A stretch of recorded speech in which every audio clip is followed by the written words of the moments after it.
Como foi o meu processo de namoro? Gente, esse vídeo eu vou compartilhar como foi a minha história, o meu namoro com o meu marido. Quero compartilhar isso com vocês e espero que você possa ser agregado nesse vídeo. Vamos lá, gente. Conheci o meu marido, eu tinha 15 anos, né? Eu estava na igreja, tinha acabado de fazer 15 anos. E nós tínhamos um grupinho ali em comum, né? Eu já até contei no outro vídeo que eu fui para a igreja através do meu cunhado, que era meu amigo. A gente era da mesma sala na escola. Ó, cota. Mentira, gente, um dia desse. E aí, né, fui pra igreja e tudo mais. Depois que eu me converti, um ano depois, o meu marido se converteu. Ele foi pra igreja e tudo mais. E nós tínhamos esse grupo de amigos em comum, devido até mesmo ao meu cunhado. E aí a gente conversava no WhatsApp, todo mundo e tal. Mas eu não era muito próximo dele. Inclusive, eu achava ele chato. Ele também não ia muito com a minha cara, então cada um ficava na sua e tal, beleza. Mas a gente tinha ali os amigos em comum, saía uma vez ou outra e tal. E aí, gente, eu já era líder, já liderava pessoas, já cuidava, né, de jovens na igreja. E ele também decidiu cuidar de jovens, liderar. E aí eu fui parabenizar, né, todo mundo parabenizando. Falei, parabéns e tal, que você tá, né, começou aí sua jornada na liderança e tal, não sei o quê, tá fazendo célula e tal, que é um grupo, né, onde a gente prega a palavra rapidamente, toda semana. Aí comecei a trocar ideia com ele. E aí fui parabenizar e tudo mais, parabenizando. Aí conversa vai, conversa vem. Eu falei, esse menino é legal. Eu falei, acho que eu tô gostando desse menino. E aí conversa vai, conversa vem, conversa vai, conversa vem. E na época, gente, a minha líder é prima dele. A minha líder da época é prima dele. Aí cheguei pra ela e falei assim, olha, Bruna, eu acho que eu tô gostando do João Vitor. E aí ela falou assim, do meu primo? Falei, ela, não, mas você é muito nova. Porque eu tinha 15 anos. E na época, gente, minha liderança achava que a melhor idade pra namorar era a partir dos 18 anos, né? E é uma idade boa pra namorar, mas tem gente que namora um pouco mais cedo também. Tem que avaliar caso a caso, né? Mas na época era algo bastante rígido ali, namorar com 18 anos. E eu falei, mas eu acabei de fazer 15, eu vou esperar 3 anos. Já entrei numa crise, assim, feroz. Falei, meu Deus do céu, e agora? E aí comecei a orar em cima disso, conversa vai, conversa vem, conversa vai, conversa vem. E um dia ele me liga. Aí, meu Deus, ele tá me ligando, meu Deus, ele tá me ligando. Aí ele me ligou. Falou, oi, tal, não sei o que, tudo bem? É o seguinte, eu tô te ligando pra falar que eu estou apaixonado por você, eu quero namorar com você. E agora? Você quer namorar comigo? Aí eu virei e falei, eu também quero, e agora, o que a gente faz? Aí ele falou assim, então eu vou falar com o meu líder, você vai falar com o seu líder. Falei, tá bom.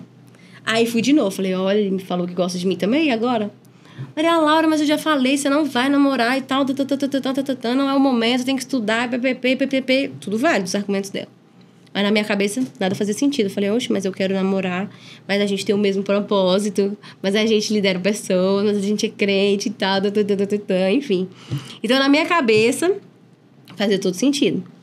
E aí, beleza, conversa vai, conversa vem, conversa vai, conversa vem. Eu gostava muito dele, eu conversava muito com ele. Eu lembro até do dia que eu falei pra ele que eu tava com gripe, sei lá, dor de cabeça. E aí, a gente foi pro evento da igreja, ele falou, vem aqui fora, gente. Ele levou um remédio pra mim. Eu falei, tá afim de mim mesmo. Tá levando um remedinho pra mim e tal. E aí, enfim, aí a gente ia ali, paquerando. E a gente não deixava ninguém saber. Era tudo em off. Aí eu peguei, tá. E aí eu já não tava mais aguentando. Eu falei, mas eu não entendo. E eu questionando ali, minha liderança, questionando. Mas eu não entendo que eu não posso, eu quero namorar e tal. Gente, 15 anos. E ele tinha 17. Tá bom.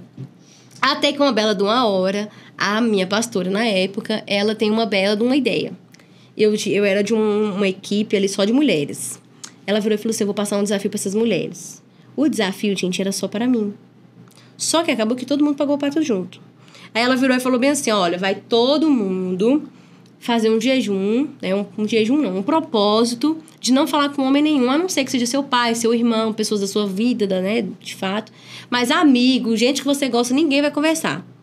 E ela passou pra todo mundo, mas era só pra mim, porque se passasse só pra mim, poderia ser que eu fizesse um pitizinho, né? Devido à idade, à maturidade, eu sei.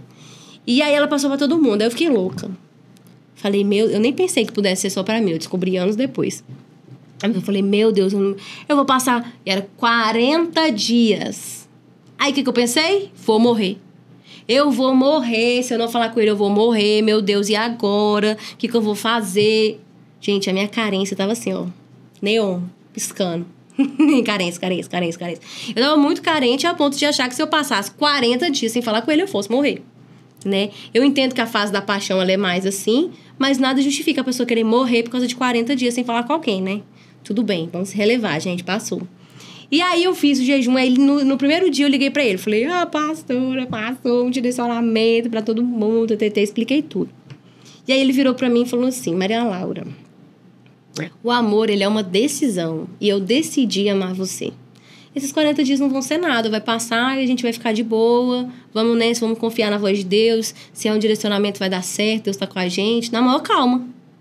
Aí eu chorei mais ainda, terminei de ver, ai meu Deus, que fofinho. Enfim, gente, foi um negócio muito louco. E aí minha mãe ficou louca na época também, que a minha mãe queria ser liberal, né? Já que eu era crente demais, a minha mãe queria ser liberal. Então a minha mãe, vai namorar, vai beijar na boca, vai fazer o que você quiser, vai viver a vida, só se vive uma vez, né? E a minha mãe querendo ir na igreja, falar, minha filha vai namorar porque eu deixo. E eu, mãe, você não vai na igreja falar nada com ninguém, entendeu? Porque a minha pastora minha líder e minha pastora estão me ajudando. Elas falaram, se sua mãe deixar e você quiser, beleza. Mas eu queria fazer as coisas certinho. Eu queria a bênção também ali dentro da igreja, porque era importante para mim ter um relacionamento abençoado, também por quem tá me acompanhando espiritualmente. Então eu não queria que fosse só, minha mãe deixa. E aí eu impedi ali a minha mãe e fiz o jejum. Gente, o jejum que eu falo assim, né, o propósito. Eu fiz a primeira semana, na primeira semana eu quis morrer. Chorava, no meu devocional eu queria morrer. Meu Deus, eu tô falando sem ficar com ele e tal, enfim. Na segunda semana eu já comecei a melhorar. Aí eu, opa, não é tudo isso. Aí na terceira semana, e eu orando, porque eu era crente, tá? E eu orando e tal. Aí na terceira semana foi ficando bem, na quarta semana foi ficando bem. Gente, o tempo foi passando e cada dia eu ia ficando melhor. E eu ia orando, eu ia acalmando meu coração. Resultado, foi um dos melhores propósitos que eu já fiz em toda a minha vida. E foi em um simples direcionamento que muitas pessoas poderiam achar nada a ver, mas pra mim foi muito importante, sabe? Foi algo que me fez parar para calar as minhas emoções e ouvir a voz de Deus. Porque quando a gente se abstém de algo que está demais na nossa vida e a gente começa a ouvir a voz de Deus, a gente encontra equilíbrio. Era o que eu estava precisando, encontrar equilíbrio, sabe, nas minhas emoções, para não achar que, tipo assim, mesmo eu sendo crente, mesmo estando na igreja, um homem poderia ser tudo na minha vida, sabe? Tava totalmente errado. Então eu precisava encontrar o equilíbrio e calar a voz das minhas emoções que estavam demais. Ao final do propósito, Deus falou muito claro comigo, olha, você sempre quis alguém que você pudesse confiar, alguém que você fosse viver um propósito. E tudo aquilo que a pessoa paga um preço, ela valoriza mais. Joia, coisas, esforços que a pessoa tem, que foram difíceis para obter algo, ela valoriza muito, sabe? Às vezes uma medalha, por exemplo, ela nem tem um valor muito grande, mas um preço grande, né? Mas o valor ela tem. De carregar o mérito de você ter se esforçado por algo. Então, se eu te coloquei numa condição, nesse cenário, com essas pessoas que estão te direcionando isso, com certeza é porque eu quero que você se guarde nesse tempo, nesses 3 anos, que você confie em mim. Que você confie que o cara que vai pagar o preço por você é porque ele te merece. Se ele não quiser pagar o preço, é problema dele, sabe? Vai ter alguém que vai pagar um preço por você, preço de oração, o preço que for. Mas ele vai saber te valorizar. Sabe, assim como Jacó esperou Raquel, uma pessoa, quando ela sabe que alguém vale a pena, ela paga o preço que for. Então, deixa ele pagar o preço, se ele quiser, confia, porque eu tô nisso. Então, Deus trouxe uma paz muito grande no meu coração. Quando passaram os 40 dias, eu virei pra ele e mandei mensagem pra ele. Aí eu falei, olha, saudade e tal, não sei o que e tal. Mas eu decidi que eu vou esperar até os 18 anos, só vou namorar com 18 anos. Aí ele virou e falou, é? Eu falei, é. Aí ele falou assim, então eu vou esperar. Aí eu olhei assim, duvidei. Falei, será, gente, 3 anos, o menino parar a vida dele pra me esperar. Sendo que ele poderia arrumar outra, mais fácil e tal, né? Tipo, sem muito esforço. Aí eu olhei. Ele já tava quase pra fazer 18. Enfim, falei, então tá bom, vamos ver. Vamos manter a amizade, vamos ficar de boa. Não vamos ficar espalhando pra ninguém que a gente tá se esperando. Porque poderia ser também que nesses 3 anos muita coisa mudasse. Que a gente falasse, putz, não tem nada a ver. Não tem compatibilidade nem nada. Então vamos ficar em paz? Aí ele, não, beleza, mas eu vou esperar. Gente, os anos se passaram, muita coisa aconteceu. Eu fui estudar, viver minha vida, ele também. E no final das contas, ele esperou, gente. Ele esperou. No ano que eu fui fazer 17 anos, Ele falou, e ele, incrivelmente, durante esse tempo, ele ia lá no meu prédio, pedia pra eu descer, e toda vez que era Páscoa, ele me dava ovo, que era meu aniversário, ele me dava presente, que era Natal, ele me dava presente, e ele sempre se fazia presente nessas datas comemorativas, levando uma coisinha ali pra mim, falando, tô esperando por você. Então, era sempre assim. Eu acredito que a pessoa que vai jurar fidelidade a alguém é algo muito sério, ainda mais numa idade onde as coisas podem mudar muito. Mas foi assim que as coisas aconteceram na nossa vida, né? Foi algo que eu não acredito que a pessoa tem que sempre esperar muito tempo pela outra, não acho isso. Mas nas condições da minha vida, isso foi o melhor, porque eu precisava amadurecer nesse tempo, ele também. Se a gente namorasse, poderia ser que não desse certo, né? Então, ainda bem que a gente esperou, foi um tempo de crescimento pra mim e pra ele. E quando eu fiz 18 anos, no dia que eu fiz 18 anos, gente, era um domingo, era um culto de domingo. Acabou o culto, eu fui lá no meu pastor, o senhor vai liberar meu namoro. O senhor vai liberar, porque foram 3 anos. Aí, o meu pastor, muito crente, ainda virou e falou assim, beleza, 2 semanas de oração ainda. Falei, mas eu orei 3 anos. 2 semanas de oração ainda. Fizemos as 2 semanas de oração. E aí, a gente começou a namorar. Eu faço aniversário dia 10 de julho. Então, dia 24 de julho, a gente começou a namorar. E foi muito especial porque eu sabia que eu tava em paz, eu sabendo que Deus estava no relacionamento, sabendo que tudo cooperou para que a gente chegasse naquele momento mais maduro, com tudo resolvido, sabe? Então, foi algo que me ajudou a entrar com mais segurança no relacionamento, já que eu tinha algumas inseguranças. Eu sei que muitas pessoas, antes de se relacionar, ficam ali com aquele medo, né? Nossa, será que é pra mim? Será que vai dar certo? Mas o processo de Deus para mim deu muito certo. E a dica que eu dou para você nesse vídeo é: qual é o processo de Deus para você hoje? Sabe? Muitas pessoas às vezes não conseguem aguentar um espere de Deus. Mas o espere de Deus vale a pena. Não é que Deus está preparando a bênção já está preparada. Não é que Deus ele já fez tudo perfeito, já está tudo pronto.